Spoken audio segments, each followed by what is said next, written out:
भारत के पड़ोसी बांग्लादेश में लोकतांत्रिक सरकार के तख्तापलट के बाद लगातार हो रहे हिंदुओं पर हमले और कत्लेआम के विरोध में आज सर्वत्र हिंदू समाज बाड़ी शहर में जुलूस निकाला गया और किला परिसर स्थित एसडीएम कार्यालय पर विरोध प्रदर्शन करते हुए देश के राष्ट्रपति के नाम ज्ञापन सौंपा गया। जुलूस का नेतृत्व कर रहे आरएसएस के वरिष्ठ पदाधिकारी डॉक्टर एस डी मंगल, हिंदू जागरण मंच के जिला संयोजक अंजनी पारासर एवं विश्व हिंदू परिषद के ब्लॉक अध्यक्ष डॉक्टर जितेंद्र गुलपारिया सहित तमाम लोगों ने बताया कि पड़ोसी देश बांग्लादेश में लोकतांत्रिक सरकार का तख्ता पलट कर दिया गया है। वहाँ इस्लामी कट्टरपंथी शक्तियों द्वारा हिंदुओं पर लगातार अत्याचार किए जा रहे हैं। हजारों हिंदुओं को मार दिया गया है। मीडिया के माध्यम से जानकारी निकल कर आ रही है जिसमें हिंदुओं के घरों को जलाया जा रहा है। हिंदुओं को धर्म परिवर्तन के लिए मजबूर किया जा रहा है। कुकृत्य हो रहे हैं। हिंदुओं की महिलाओं के साथ दुष्कर्म जैसी वारदातें सामने आ रही हैं।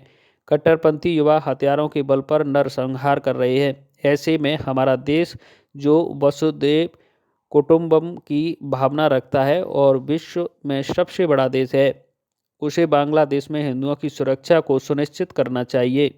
बांग्लादेश के अंदर हिंदुओं का जिस प्रकार से उत्पीड़न हो रहा है, उनके ऊपर हमले हो रहे हैं, मंदिरों में मूर्तियां जलाई जा रही हैं और मंदिरों को नष्ट किया जा रहा है, बहन बेटियों के साथ बलात्कार हो रहा है, उनकी जो भी संपत्ति है उनको नुकसान पहुंचाया जा रहा है। ये एक लंबे अरसे से चल रहा है और हम सब लोग इसका विरोध करने के लिए यहाँ एकत्रित हुए हैं। इससे पहले भी हम विरोध कर चुके हैं, लेकिन यह आतंकवाद का और ये जुल्म और सितम का सिलसिला अभी थमा नहीं है। यह मानसिकता सिर्फ बांग्लादेश में नहीं, पूरी दुनिया के अंदर ऐसी मानसिकता पैदा हो रही है और उसी का परिणाम है। पहले श्रीलंका में हुआ, बांग्लादेश में हुआ और कल के दिन सीरिया के अंदर हुआ। सीरिया के अंदर वहाँ के राष्ट्रपति भवन में जिस प्रकार से मुस्लिम आतंकवादियों ने वहाँ घुस करके तोड़फोड़ की, वो बहुत ही एक दुर्भाग्य घटना है। किसी भी लोकतांत्रिक देश के लिए ऐसी बातें होना वो ठीक नहीं है। हम बांग्लादेश के अंदर वहाँ की सरकार से निवेदन करते हैं और भारत सरकार से भी हम प्रार्थना करते हैं कि बांग्लादेश सरकार पर अपना एक दबाव बनाए कि जो भी वहाँ पर अल्पसंख्यक हैं उनके ऊपर जो जुल्म हो रहे हैं उसका खात्मा हो, जुल्म और जो विरोध है वह समाप्त हो, जैसे सभी लोग शांति और सुकून के साथ रह सकें। हाँ, बांग्लादेश सरकार पर दबाव बनाए। वहाँ पर जो भी हिंदू हैं, ईसाई हैं, वहाँ पर जो सिख हैं और जो अल्पसंख्यक समुदाय है उनको एक निशाना बनाया जा रहा है और उनकी पूरी जो सरकार का समर्थन प्राप्त है। मैं तो यहाँ हमारे जो भी मुसलमान भाई है उनसे भी निवेदन करूंगा, हम सब एक ही थाली में खाने वाले हैं, हम सब में एक ही रक्त है, तो क्यों ना हम सब मिलकर के उसका विरोध करें। जहाँ कहीं भी दुनिया के अंदर किसी भी अल्पसंख्यक समुदाय पर जुल्म होता है हम उसका विरोध करेंगे और करना चाहिए, और इसीलिए हम एक सांकेतिक ज्ञापन देने के लिए आज यहाँ एकत्रित हुए हैं। पिछले 3 महीने से बांग्लादेश में वहाँ रह रहे हिंदू अल्पसंख्यकों के खिलाफ बहुत ही दुर्दांत तरीके से महिलाओं का बलात्कार किया जा रहा है, उनका उत्पीड़न किया जा रहा है एवं वहाँ हिंदू मठ मंदिरों को जलाया जा रहा है एवं बहुत ही हिंसा और एवं अत्याचार किए जा रहे हैं। उसके विरोध में आज हम सभी मिलकर, समस्त हिंदू समाज मिलकर राष्ट्रपति जी के नाम एसडीएम साहब को ज्ञापन देने जा रहे हैं और भारत सरकार से हम मांग करते हैं कि जो वहाँ हिंसा की जा रही है उसके खिलाफ कूटनीतिक रूप से कड़े कदम उठाए जाएं, जिससे वहाँ रह रहे समस्त हिंदुओं की रक्षा की जा सके। अभिभाषक संघ धौलपुर का वार्षिक चुनाव 2024-25 को लेकर आवेदन वापस लिए जाने के बाद 5 पदों पर 12 उम्मीदवारों के बीच मुकाबला होगा। चुनाव अधिकारी महेंद्र सिंह गुर्जर और सहायक चुनाव अधिकारी ब्रज सिंह ने बताया कि आवेदन वापसी के बाद अध्यक्ष पद के लिए अमित कुमार उपाध्याय, अशोक कुमार अग्रवाल, हरिशंकर मुदगल, प्रशांत हुंडाबाल के मध्य मुकाबला होगा। वहीं वरिष्ठ उपाध्यक्ष पद पर द्वारका प्रसाद और सैयद माजिद हसन रिजवी, उपाध्यक्ष पद पर रामदीन और ऋषि कुमार शर्मा, महासचिव पद पर राजेश शर्मा और विशाल शर्मा, संयुक्त सचिव पद पर जितेंद्र सिंह यादव और पुष्पेंद्र शर्मा के मध्य मुकाबला होगा। नामांकन वापस के बाद कोषाध्यक्ष पद पर रोहित कुमार को, पुस्तकालय सचिव पद पर चंद्रशेखर को तथा ऑडिटर पद पर नरेश चंद को निर्विरोध निर्वाचित किया गया है। उन्होंने बताया कि 13 दिसंबर को सुबह 8:30 बजे से दोपहर 3:30 बजे तक मतदान प्रक्रिया होगी, जिसमें 524 अधिवक्ता अपने मताधिकार का प्रयोग करेंगे। मतदान प्रक्रिया के तुरंत बाद मतगणना शुरू हो जाएगी। और परिणाम घोषित किए जाएंगे। उधर निर्विरोध निर्वाचित किए गए जाने पर पदाधिकारियों ने हर्ष व्यक्त किया और न्यायालय परिसर में जश्न मनाया। शुक्रवार के वार्षिक चुनाव 2024-25 की आज नाम वापसी की अंतिम तिथि थी, जिस पर आज अध्यक्ष पद पर 4 उम्मीदवार हैं, वरिष्ठ उपाध्यक्ष पर 2 हैं और उपाध्यक्ष पर 2 हैं, महासचिव पर 2 हैं, सह सचिव पर 2 हैं और 3 निर्विरोध निर्वाचित हुए हैं। कोषाध्यक्ष पर रोहित कुमार हुए हैं और पुस्तकालय पर चंद्रशेखर हुए हैं। ऑडिटर पर भी नरेश चंद्र विजय हुए। 13 तारीख को वोट पड़ेंगे 8:30 बजे से 3:30 बजे तक। उसी दिन देर रात तक परिणाम घोषित कर दिए जाएंगे। बड़ी शांतिपूर्ण प्रक्रिया चल रही है, निष्पक्ष रूप से बिल्कुल चुनाव होगा। नवा क्षेत्र के नगला हरलाल में राजकीय गांधी सेवा केंद्र के भवन का उद्घाटन समारोह आयोजित हुआ। कार्यक्रम के बीच मुख्य अतिथि बतौर विधायक जसवंत सिंह गुर्जर के द्वारा लोकार्पण किया गया। करीब 50 लाख रुपए की लागत से मिनी सचिवालय के भवन का निर्माण हुआ है। कार्यक्रम के बीच विधायक जसवंत गुर्जर ने कहा कि गांव की सरकार चलाने के लिए प्रशासन को असुविधाएं नहीं होंगी। एक ही छत के नीचे ग्राम पंचायत स्तर पर समस्त कार्य होंगे से आमजन को इधर उधर नहीं भटकना पड़ेगा। इस दौरान विधायक गुर्जर सहित अतिथियों का फूल माला और छापा पहनाकर स्वागत किया गया। इस बीच कार्यवाहक एसडीएम वीरेंद्र गुप्ता, विकास अधिकारी धर्म प्रकाश त्यागी, सरपंच देवी सिंह कुशवाहा, सरपंच अर्जुन सिंह कुशवाहा, प्रधान प्रतिनिधि विजय सिंह बघेल, पूर्व प्रधान रामित कुशवाहा, पीडीओ मनीष शर्मा, रमाकांत कटारा सहित बड़ी संख्या में लोगों ने भाग लिया। अखिल भारतीय विद्यार्थी परिषद इकाई राजाखेड़ा के द्वारा राजकीय कन्या महाविद्यालय मरैना में परीक्षा केंद्र को बदलने को लेकर कुलपति के नाम प्राचार्य को ज्ञापन दिया गया। राजकीय कन्या महाविद्यालय मरैना में खुले 2 वर्ष हो चुके हैं। पहले महाविद्यालय की छात्रा को राजाखेड़ा राजकीय महाविद्यालय में परीक्षा देने के लिए आना पड़ता था। इसके बाद अब उनका परीक्षा केंद्र धौलपुर राजकीय महाविद्यालय में है। उस समय तो महाविद्यालय के पास अपनी खुद की बिल्डिंग भी नहीं थी, लेकिन आज उनके पास खुद की नई बिल्डिंग है। तो फिर अब उनका परीक्षा केंद्र इतना दूर क्यों है, जो मरैना से लगभग 30 किलोमीटर दूरी पर स्थित है। वहां पर आने जाने में छात्राओं को कई तकलीफ़ों का सामना करना पड़ता है तथा काफ़ी समय की भी बर्बादी होती है। इतनी लंबी दूरी का सफ़र करके छात्राएं परेशान हो चुकी हैं और अब परीक्षा देने के लिए इतना दूर नहीं जाना चाहती हैं। समय का मैनेजमेंट नहीं हो पाता है। इतना लंबा सफ़र तय में निजी वाहनों में प्राकृतिक खराबी, वाहनों में एक्सीडेंट की समस्या, रास्ते में आने वाले आवारा पशु आदि समस्याओं का सामना करना पड़ता है। ज्ञापन देने वालों में नगर मंत्री पतंजलि, पूजा, शिवा, अर्चना शर्मा, साधना, बीरन देवी, सोनम, मोनिका, सीता, प्रिया, रेखा, कविता, मोनिका, निशा, बबीता रानी, काजल शर्मा, सीमा कुमारी आदि छात्राएं मौजूद रहीं। धौलपुर शहर में ओडेला रोड पर तेज रफ्तार अवैध पत्थरों से भरी ट्रैक्टर ट्रॉली ने सड़क किनारे खड़ी स्कूटी को कुचल दिया। हादसे के दौरान स्कूटी सवार दंपति अपने बच्चों को लेकर दुकान पर सामान ले रहे थे, जिसके चलते बड़ा हादसा होने से बच गया।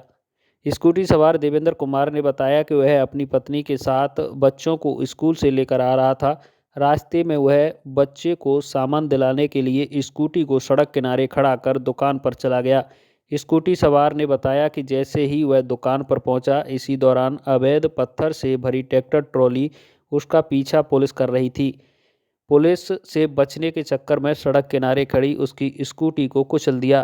प्रत्यक्षदर्शियों ने बताया कि धौलपुर पुलिस की टीम को देखकर अवैध पत्थर ले जा रही ट्रैक्टर ट्रॉली हादसे के बाद मौके पर ही रुक गई, जिसके बाद ट्रैक्टर ट्रॉली पर सवार ड्राइवर भाग निकला। पुलिस ने ट्रैक्टर ट्रॉली को कब्जे में ले लिया है। पहाड़ी शहर की गायत्री कॉलोनी में एक 19 वर्षीय मंदबुद्धि बालक पिछले 18 महीने से लापता है। परिजन बालक के गायब होने पर लगातार तलाश करने और पुलिस में मामला दर्ज करने के महीनों बाद भी कोई पता नहीं लगने पर उसके जिंदा होने की आस छोड़ चुके थे। लेकिन 4 महीने पहले गुमशुदा बालक के आधार कार्ड अपडेट हुआ है। ऐसे में परिजनों को एक बार फिर से बालक के जिंदा होने की उम्मीद जगी है, जिसको लेकर परिजन पुलिस और प्रशासन के बार बार चक्कर लगा रहे हैं। लेकिन प्रशासन द्वारा अभी तक आधार कार्ड अपडेशन को लेकर कोई ठोस जानकारी नहीं निकल पाई है कि आधार कार्ड कहां से अपडेट हुआ है और किसने अपडेट कराया है। बाड़ी शहर के तुलसीवन रोड गायत्री कॉलोनी निवासी लापता 19 वर्षीय किशोर आकाश पुत्र बेदरिया प्रजापति के बड़े भाई विनोद कुमार ने बताया कि उसका छोटा भाई 19 वर्षीय आकाश प्रजापति मंदबुद्धि है, जो ठीक बोल नहीं पाता है। किशोर आकाश 15 जून 2023 से घर से लापता है, जो घर के बाहर थोड़ी ही दूर स्थित एक दुकान पर सामान लेने गया था। बाद में न तो घर पहुंचा और न ही दुकान पर, जिसकी काफ़ी तलाश की गई, जिसका कोई सुराग हाथ नहीं लगा। ऐसे में बाड़ी कोतवाली थाने पर किशोर आकाश के लापता होने का मामला दर्ज कराया गया, जिसकी पुलिस लगातार जांच कर रही थी, लेकिन पुलिस भी लापता हुए आकाश को पता नहीं लगा पाई। ऐसे में पुलिस और प्रशासन से मामले में कार्रवाई करके और लापता बालिग का पता लगाने की मांग की है। भाई था आकाश कुमार, जिस दिन मैं 15 जून 2023 को सुबह दुकान पे ची लेने गया था 9 बजे, और ची दुकान पे पहुंचा नहीं अभी तक। और 9 बजे के बाद बच्चा हमने तलाश की तो बच्चा दुकान पे नहीं गया। तो हमने काफ़ी जगह जगह पूछी कि बच्चा मिला था कि कहीं पर नहीं मिला। बच्चा किसी काफ़ी भीड़ थी उस टाइम पे। 15 जून को अशोक गहलोत जी मुख्यमंत्री जी आए थे मंद कवेडी में, उस दिन से काफ़ी भीड़ थी, बच्चा गायब हो गया था। अब हमने पुलिस थाने में रिपोर्ट दर्ज कराई थी, और दर्ज कराने के बाद काफ़ी तलाश की थी, प्रशासन ने भी तलाश की थी। उस दिन के बाद अभी तक कुछ सुराग नहीं मिला। अभी तक आज तक 17 महीने हो गए, अभी तक कोई पता नहीं लगा अभी। और इस 21 जुलाई को 2024 को आधार कार्ड अपडेट हुआ है पीवीसी का, उसका 50 रुपये का ट्रांजेक्शन लगा कटा हुआ है। और 15 दिन बाद मेरे मोबाइल पर OTP आई है, और मैंने काफ़ी थाने में गया था, मैं प्रशासन से कहा था मेरे आधार कार्ड उसका अपडेट हुआ है, वो OTP मोबाइल पे आ रही है। तो मैंने सोचा था कि बच्चा कहीं पर है, किसी किडनैप के हाथ में अभी, और कोई अभी तक प्रशासन ने ध्यान नहीं दिया। अभी तक ना कोई सुनवाई कर रहा है मेरी, ना कोई मदद कर रहा है मेरी। अभी तक आए 17 महीने हो गए। बसई नवाब ग्राम पंचायत मुख्यालय पर सोमवार को राज्य सरकार द्वारा चलाई जा रही विशेष योजना के तहत घुमंतू परिवारों को सरकार की जन कल्याणकारी योजनाओं से जोड़ने और आवश्यक दस्तावेजों को लेकर शिविर का आयोजन किया गया। शिविर में घुमंतू परिवारों द्वारा आधार कार्ड, जन आधार कार्ड, पालनहार योजना एवं पेंशन सत्यापन के लिए आवेदन किया गया। शिविर का आयोजन समाज कल्याण विभाग द्वारा किया गया। इस मौके पर बसई नवाब तहसीलदार मनोज भारद्वाज ने बताया कि राज्य सरकार द्वारा प्रत्येक ग्राम पंचायत स्तर पर घुमंतू समुदाय, विमुक्त घुमंतू एवं अर्ध घुमंतू परिवारों को राज्य सरकार की विभिन्न जन कल्याणकारी योजनाओं से जोड़ने के लिए काम किया जा रहा है। ऐसे शिविरों के माध्यम से राज्य सरकार का मुख्य उद्देश्य है कि इन परिवारों को सरकार की फ्लैगशिप योजना से जोड़ दिया जाए। इस मौके पर शिविर में मौके पर ही आधार कार्ड, जन आधार कार्ड, पालनहार योजना एवं पेंशन सत्यापन का काम किया गया। वहीं शिविर में निःशुल्क दवा वितरण योजना के अंतर्गत 20 लोगों को दवा वितरण की गई। इस मौके पर शिविर में कार्यवाहक SDM सैपऊ वीरेंद्र गुप्ता, विकास अधिकारी धर्म प्रकाश त्यागी, शिक्षा विभाग से राम प्रसाद राघव, सरपंच प्रतिनिधि बंटी सोनी, ग्राम विकास अधिकारी राजेश सक्सेना, विद्युत विभाग से रवि शर्मा, मोनू पटियाला, गिरदावर राकेश राजपूत, हल्का पटवारी के त्यागी, हरिशंकर शर्मा, पिंकी सोनी एवं समाज कल्याण विभाग के कर्मचारी मौजूद रहे। 220 kVA GSS पर रखरखाव कार्य किया जा रहा है। अधिशासी अभियंता SK शर्मा ने बताया कि 33 kV दरियापुर फीडर के उम्मेदी नगर, शकतपुर, राठौर कॉलोनी, गरमा, राजाखेड़ा बाईपास, MCM महाराजा कोल्ड, ओंडेला, तगाबली ट्रीटमेंट प्लांट, पालीवाल के 10 दिसंबर को प्रातः 11 बजे से शाम 4 बजे तक विद्युत आपूर्ति बाधित रहेगी। धौलपुर जिले के मनिया कस्बे में बिजली विभाग की लापरवाही का मामला सामने आया है। सोमवार दोपहर 3 बजे बिजली विभाग का एक निजी कर्मचारी मौत के मुंह से बाल बाल बच गया। एक बिजली खंभे पर लाइन का मेंटेनेंस करते समय कर्मचारी को करंट लग गया। खंभे पर काम चल ही रहा था कि बिजली घर से किसी कर्मचारी ने लाइन चालू कर दी, जिसके कारण निजी विद्युत कर्मचारी करंट की चपेट में आने से बुरी तरह झुलस गया। जानकारी के अनुसार रवि दीक्षित पुत्र विष्णु कुमार अपने सहयोगियों को साथ लेकर मांगरोल रोड स्थित ओवरब्रिज के नीचे एक विद्युत पोल पर कार्य कर रहा था। निजी कर्मचारियों द्वारा विद्युत घर से शटडाउन ले रखा था। काम करते समय बिजली पर मौजूद कर्मचारी अमरेश द्वारा शटडाउन वापस कर दिया गया। जिसके कारण रवि दीक्षित करंट की चपेट में आ गया। लगभग 20 मिनट तक 11,000 लाइन पर लटक रहा। सहयोगी साथियों ने परिजनों को सूचना की और निजी वाहन से जिला अस्पताल धौरपुर ले जाया गया। घायल व्यक्ति के सहयोगी पदम सिंह ने बताया कि लगभग 5 दिन से रेलवे लाइन से दूसरी तरफ लोधी मोहल्ले में फॉल्ट होने के कारण लाइट नहीं आ रही थी। बिजली विभाग के आदेश पर लाइन चालू करने का कार्य किया जा रहा था। कार्य करते समय हमारे द्वारा बिजली घर से सूचना करके शटडाउन ले रखा था। रवि द्वारा कार्य करते समय अचानक शटडाउन कैसे वापस हो गया पता नहीं चला और बिजली उपकरण 11,000 केवी के करंट की चपेट में आने से रवि पूरी तरह झुलस गया। राजाखेड़ा अभिभाषक संघ का चुनाव 3 अधिवक्ताओं ने अध्यक्ष पद के लिए नामांकन किया दाखिल। 13 दिसंबर को होगा मतदान। राजाखेड़ा अभिभाषक संघ चुनाव 2024-25 दिलचस्प मोड़ पर आ गया है। जहां मुकाबला द्विपक्षीय होने की संभावना थी, वहां आज नामांकन की अंतिम तिथि वाले दिन सीनियर अधिवक्ता अश्विनी कुमार जैन का नामांकन पत्र दाखिल होने पर अध्यक्ष पद के लिए मुकाबला त्रिकोणीय होता नजर आ रहा है। मुख्य निर्वाचन अधिकारी रविंद्र सिंह चौहान ने आज सोमवार शाम 4:30 बजे बताया कि अभिभाषक संघ चुनाव 2024-25 चुनाव में आज से नामांकन की अंतिम तिथि थी और आज जो आवेदन हमको जो प्राप्त हुए हैं अध्यक्ष पद के लिए श्री अश्विनी कुमार जैन एडवोकेट और कोषाध्यक्ष पद पर श्री ब्रडेन मुदगल ने अपना नामांकन आज दाखिल किया है। तो राजाखेड़ा अभिभाषक चुनाव जो अध्यक्ष पद का है उसमें 3 उम्मीदवारी के आवेदन हमें प्राप्त हुए हैं। उसमें श्री राजकुमार शर्मा जी, श्री रामचंद्र शर्मा जी, श्री अश्विनी कुमार जैन एडवोकेट और कोषाध्यक्ष पद पर सिर्फ एक ही उम्मीदवार का हमें आवेदन प्राप्त हुआ है, नामांकन प्राप्त हुआ है, श्री ब्रडेन कुमार मुदगल।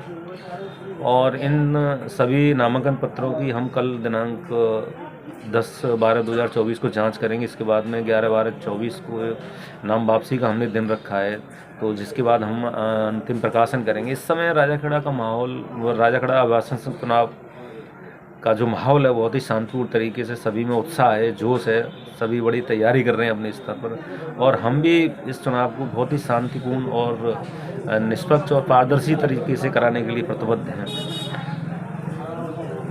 धन्यवाद।